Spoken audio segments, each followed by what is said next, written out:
YouTube channel Andhra spicy food. ఇవాల్టి వీడియోలో నేను చేయబోయే రెసిపీ స్నాక్ ఐటమ్ గా వేడి వేడి బజ్జీలను ప్రిపేర్ చేస్తున్నానండి. ఏ బజ్జీలు అనుకుంటున్నారా? అరటికాయ బజ్జీలండి. చాలా అంటే చాలా టేస్టీగా ఉంటాయి. వీడియోని ఎక్కడా స్కిప్ చేయకుండా లాస్ట్ వరకు చూడండి. నా వీడియో నచ్చినట్లయితే మీరు కూడా ఒకసారి ఈ రెసిపీని తప్పకుండా ట్రై చేయండి. ఇంకా ఎవరైనా నా ఛానల్ను సబ్స్క్రైబ్ చేసుకొని వాళ్ళు ఉంటే తప్పకుండా సబ్స్క్రైబ్ చేసుకోండి. ఇక లేట్ ఎందుకు, అరటికాయ బజ్జీలు ఎలా చేయాలో చూద్దాం రండి. ఇక్కడ నేను 3 పచ్చి అరటికాయలను తీసుకున్నానండి. ఇప్పుడు వీటి మీద ఉన్నటువంటి తోలునంతా తీసేసుకుందాము. మరీ ఎక్కువగా లేకుండా, మరీ వైట్ కనిపించేటట్టు లేకుండా ఈ విధంగా చూడండి పైన తీసేసుకోవాలి.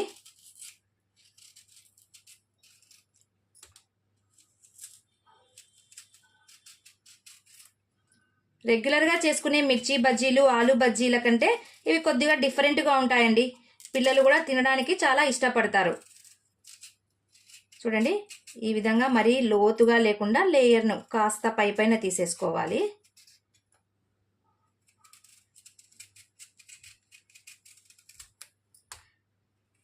ఈ విధంగా బరకలుగా ఉన్నటువంటి నైఫ్ని యూజ్ చేస్తే మనకు ఈజీగా వచ్చేస్తుందండి. చూసారు కండి, చూడండి చక్కగా తీసేసుకున్నాను. ఇప్పుడు మనకి ఏ సైజులో కావాలంటే ఆ సైజులో మనము వీటిని కట్ చేసుకోవచ్చు. ఒకవేళ మీకు రౌండ్ షేప్లో కావాలంటే రౌండ్ షేప్లో కూడా కట్ చేసుకోవచ్చు అండి. కానీ నేను మాత్రం ఈ విధంగా నిలువుగా కట్ చేసుకుంటున్నాను. చూడండి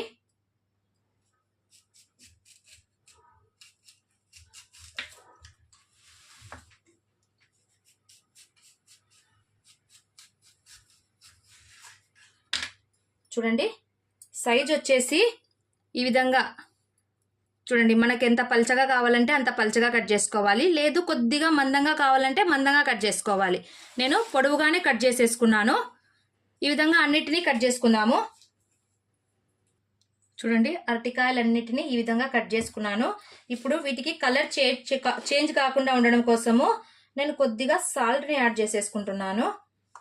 అదేవిధంగా కొద్దిగా వాటర్ వేసేసి పెట్టాలండి. లేదంటే కట్ చేసినటువంటి ఈ అరటికాయలు కొద్దిగా కలర్ చేంజ్ అయిపోతాయి.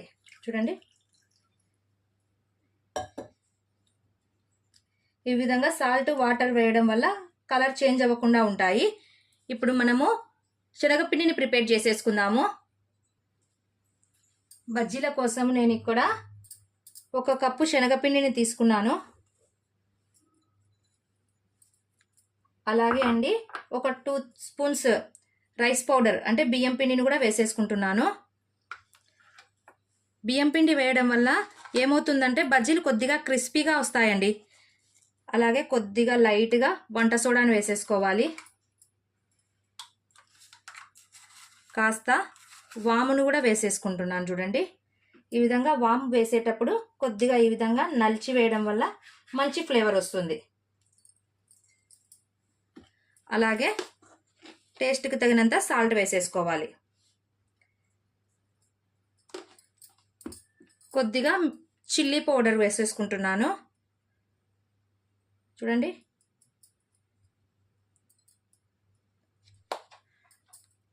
ఇప్పుడు చూడండి అరటికాయ బజ్జీలకి మరింత టేస్ట్ పెంచడం కోసం నేను లైట్గా గార్లిక్ జింజర్ పౌడర్ని పేస్ట్ని వేసేసుకుంటున్నాను. ఇది వేయడం వల్ల కొద్దిగా ఫ్లేవర్ చేంజ్ అవుతుందండి. కొద్దిమంది ఇందులో కొద్దిగా ఆయిల్ని కూడా యాడ్ చేసేసుకుంటారు. కానీ నేను మాత్రము ఏ ఆయిల్ని యాడ్ చేయడం లేదు. చూడండి డైరెక్ట్గానే కొద్దిగా వాటర్ వేసేసుకొని ఈ విధంగా పిండిని చిన్నగా కలుపుకుంటూ మరీ థిక్గా లేకుండా మరీ పల్చగా లేకుండా కలుపుకోవాలండి. డైరెక్ట్గా ఒకటేసారి వేయకూడదండి. వాటర్ కొద్దిగా కలుపుతూ వాటర్ వేసుకుంటూ ఉండాలి.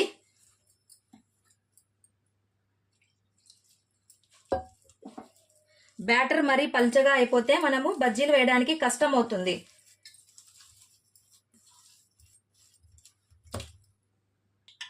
చూడండి మనకు బజ్జీల కోసం పర్ఫెక్ట్గా పిండి ఎలా తెలుస్తుంది అంటే ఈ విధంగా ముంచినప్పుడు ఇదిగో చూడండి చేతికి ఇలా అంటుకుంటే మనకు బజ్జీల పిండి పర్ఫెక్ట్ కన్సిస్టెన్సీ వచ్చినట్లండి. ఇప్పుడు ఆయిల్ వేడెక్కిందో లేదో కొద్దిగా చూద్దాము.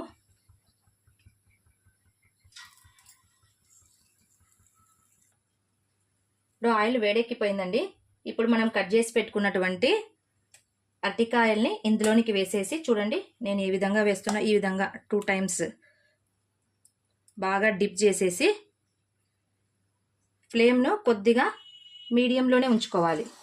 చూడండి, సేమ్ ఇలాగే చేయండి.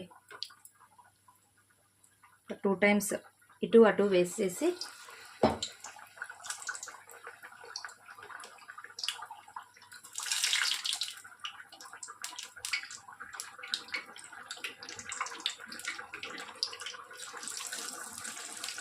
బజ్జీలు వేసిన తర్వాత ఇప్పుడు ఫ్లేమ్ని హై ఫ్లేమ్లోనికి మనం అడ్జస్ట్ చేసుకోవాలి.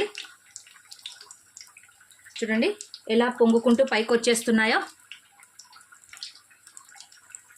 ఫస్టే మనము హై ఫ్లేమ్లో పెట్టేసి వేసేస్తే బజ్జీలు మాడిపోతాయండి. ఆయిల్ కూడా చాలా హీట్ ఎక్కి ఉంటుంది కదా, అందుకని ఫస్ట్ వేసేటప్పుడు మనం లో ఫ్లేమ్లో పెట్టుకోవాలి. వేసిన తర్వాత హై ఫ్లేమ్లోనికి చేంజ్ చేసుకోవాలండి. చూడండి ఎంత చక్కగా పైకి తేలిపోయాయో. ఇప్పుడు మంటను మీడియం ఫ్లేమ్లో పెట్టేసుకొని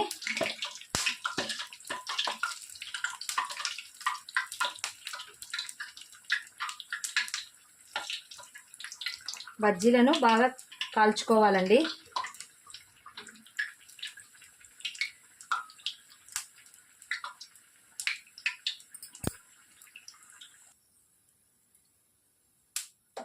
చూడండి ఎంత చక్కగా వేగిపోయాయో. చూడండి ఎంత బాగా పొంగాయో కదా. ఇప్పుడు అన్నిటినీ ఇదే విధంగా వేసేసుకోవాలి. Next second batch వేసేస్తున్నానండి.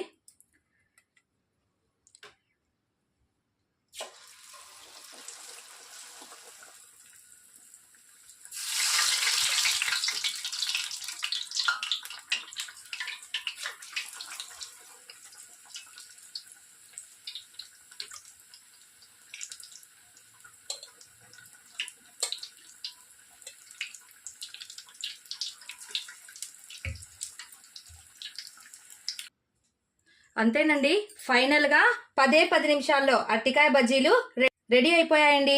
చూడండి చూడ్డానికి ఎంత టేస్టీగా ఉన్నాయో. ఎక్కడ ఆయిల్ పీల్చుకోకుండా ఎమ్మి అరటికాయ బజ్జీలను మీరు కూడా ఒకసారి తప్పకుండా ట్రై చేయండి. నా వీడియో నచ్చినట్లయితే లైక్ చేయండి, మీ ఫ్రెండ్స్ అండ్ రిలేటివ్స్కి షేర్ చేయండి. మరిన్ని సింపుల్ అండ్ టేస్టీ రెసిపీస్ కోసం నా ఛానల్ను సబ్స్క్రైబ్ చేసుకోవడం మాత్రం మర్చిపోవద్దండి. Thank you for watching. Take care. Bye-bye.